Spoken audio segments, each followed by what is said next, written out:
आज की ये हिंदी कहानी स्त्री का घर थोड़ी सी इमोशनल है, लेकिन इमोशनल होते हुए भी इसका संदेश बहुत अनमोल है।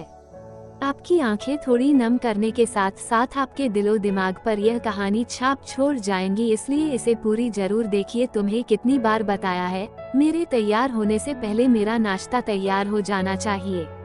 शादी के 25 सालों बाद भी मुझे क्यों बार बार एक ही बात बतानी पड़ती है? लता, तुम्हें क्या है? तुम तो आराम से घर पर रहोगी, मुझे काम पर जाना पड़ता है। तुम हो कि हमेशा बेवकूफों जैसी हरकत करती हो। अगर तुम ये जानबूझकर करती हो तो याद रखना, मुझसे बुरा कोई नहीं होगा। आज भी प्रशांत का पारा चढ़ा हुआ था। इन कटु शब्दों में अपना गुस्सा उतारते हुए, गीला तौलिया कुर्सी पर फेंकते हुए प्रशांत गुस्से से लता की तरफ देखने लगा। लता के लिए प्रशांत का यह बेवजह का गुस्सा कोई नई बात नहीं थी। वो महीने में 3-4 बार ऐसे ही लता पर बरस पड़ता था। पहले पहले लता उसका विरोध किया करती थी, लेकिन जब कई सालों तक प्रशांत में कोई बदलाव नहीं दिखा तो लता ने खुद को ही बदल दिया। अब प्रशांत के कुछ भी कहने से लता को कोई फर्क नहीं पड़ता था। प्रशांत की हर बात वो चुपचाप सिर नीचे झुकाए सुन लेती थी। शादी के पहले 5 साल तक लता ने पूरी कोशिश की थी कि प्रशांत को बदला जाए, लेकिन फालतू का गुस्सा करना और बाद में लता को भला बुरा कहना, यह मानो जैसे उसकी आदत बन गई थी। कोई भी वाद विवाद होता तो प्रशांत सीधा लता को बोल देता, अगर मैं तुम्हें अच्छा नहीं लगता तो क्यों नहीं चली जाती अपने मायके? क्यों रहती हो मेरे साथ? इतना सब कुछ होने के बावजूद लता प्रशांत के साथ रहती थी, क्योंकि उसे अपनी बेटी की फिक्र थी। और वह जाती भी तो कहा, अपने बूढ़े हो चुके माँ बाप को इस उम्र में परेशान करना वह नहीं चाहती थी। समाज और लोग क्या कहेंगे, यह भी तो उसे देखना था। वह इतनी पढ़ी लिखी भी तो नहीं थी कि खुद जाकर कोई नौकरी कर सके और अपना और अपनी बेटी का पालन पोषण कर सके। लता को अब अपनी फिक्र नहीं थी। उसको फिक्र थी तो बस अपनी शादी लायक हो रही बेटी की। लता नहीं चाहती थी कि पति पत्नी के झगड़े की वजह से काव्या डिस्टर्ब हो। काव्या की पढ़ाई पूरी हो चुकी थी, उसके लिए अब शादी के रिश्ते आने लगे थे। कई रिश्तों को काव्या ठुकरा चुकी थी। 2-3 महीने बाद एक अच्छा रिश्ता आया। रिश्तेदारों और पहचान के लोगों ने भी लड़के के बहुत गुणगान किए थे। प्रशांत एक शाम अपनी बेटी के पास बैठकर उसे बताने लगा, काव्या बहुत अच्छा लड़का है, पढ़ा लिखा है, बड़ा घर है, बहुत अच्छी नौकरी है। ऐसे रिश्ते बार बार नहीं आते बेटा, इस बार मना मत करना। काव्या अपने पिता से ज्यादा बात नहीं करती थी। शायद डरती थी या शायद नफरत करती थी, लेकिन आज वो अपनी पूरी हिम्मत इकट्ठा कर बोली, मुझे अभी शादी नहीं करना है पापा। मैं नौकरी करना चाहती हूँ, खुद अपने पैरों पर खड़ी होना चाहती हूँ। हाँ तो उसमें क्या बड़ी बात है? मैंने लड़के से बात की है, वो तुम्हें किसी बात के लिए नहीं रोकेगा। तुम शादी के बाद भी नौकरी कर सकती हो, वो तुम्हें नौकरी के लिए परमिशन दे देगा। प्रशांत बोला, मेरा नौकरी करना या ना करना उसकी परमिशन पर क्यों डिपेंड रहेगा पापा? काव्या ने पूछा, मैं कह रहा हूँ ना, तुम्हें किसी भी चीज की कमी नहीं होगी वहाँ।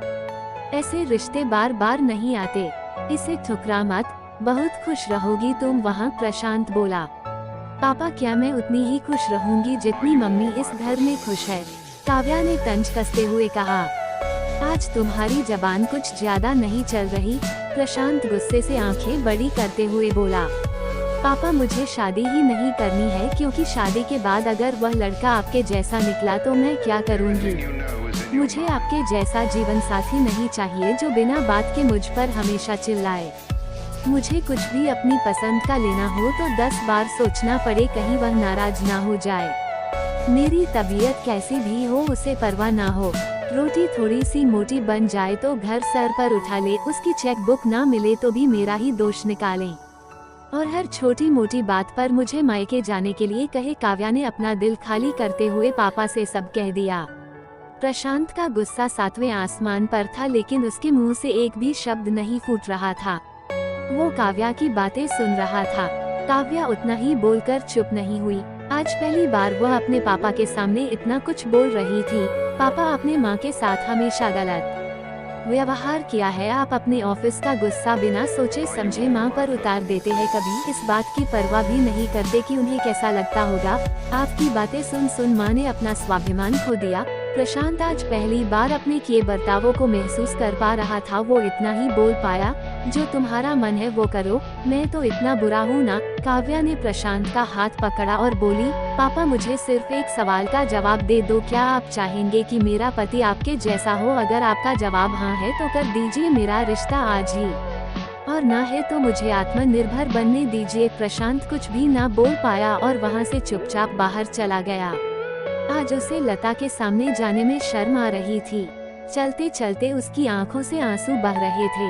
प्रशांत ने आज से अपने आप को बदलने का निश्चय किया। अगर आपका जवाब हाँ है तो कर दीजिए मेरा रिश्ता आज ही, और ना है तो मुझे आत्मनिर्भर बनने दीजिए। प्रशांत कुछ भी ना बोल पाया और वहाँ से चुपचाप बाहर चला गया। आज उसे लता के सामने जाने में शर्म आ रही थी। चलते चलते उसकी आंखों से आंसू बह रहे थे। प्रशांत ने आज से अपने आप को बदलने का निश्चय किया। अगले दिन से लता ने अपने पति में काफी बदलाव देखा। वह सोचने लगी कि जो हिम्मत काव्या ने दिखाई है, वो हिम्मत अगर मैं पहले ही दिखा देती तो शायद आज परिस्थिति कुछ और होती। अब काव्या पढ़ लिख कर अच्छी नौकरी करने लगी थी और 3 साल बाद उसके लिए एक अच्छा रिश्ता आया। और उसकी विदाई पर प्रशांत बोला, बेटा तू हमेशा खुश रहेगी क्योंकि तेरा पति तेरे बाप जैसा नहीं है। प्रशांत की यह बात सुनकर लता और काव्या की आंखों से आंसू बहने लगे। दोस्तों, हमारे समाज में औरतों को भले ही देवी का दर्जा दिया जाता है, लेकिन वो स्वतंत्रता नहीं दी जाती जो उन्हें देनी चाहिए। उन्हें बचपन से ही बताया जाता है कि वो पराया धन है। स्कूल से आने में देर हो जाए तो पिटाई मिलती है। मोबाइल पर बातें करते हुए दिख जाए या खिड़की से झांकते हुए दिख जाए तो शक किया जाता है। माँ बाप का घर तुम्हारा नहीं है, पति का घर ही तुम्हारा घर है। जीवन भर यह बातें बता कर उन्हें ससुराल भेज दिया जाता है, और एक दिन किसी छोटे मोटे झगड़े में ससुराल वालों से उन्हें सुनना पड़ता है कि इस घर को छोड़ दो और मायके चली जाओ। अब आप ही बताओ दोस्तों, ऐसी स्त्रियों का सच्चा घर कौन सा? आखिरकार वह किस घर को अपना कहें? तो साथियों, कहानी अच्छा लगा तो चैनल को सब्सक्राइब करें और अपने दोस्तों के साथ शेयर करें। धन्यवाद।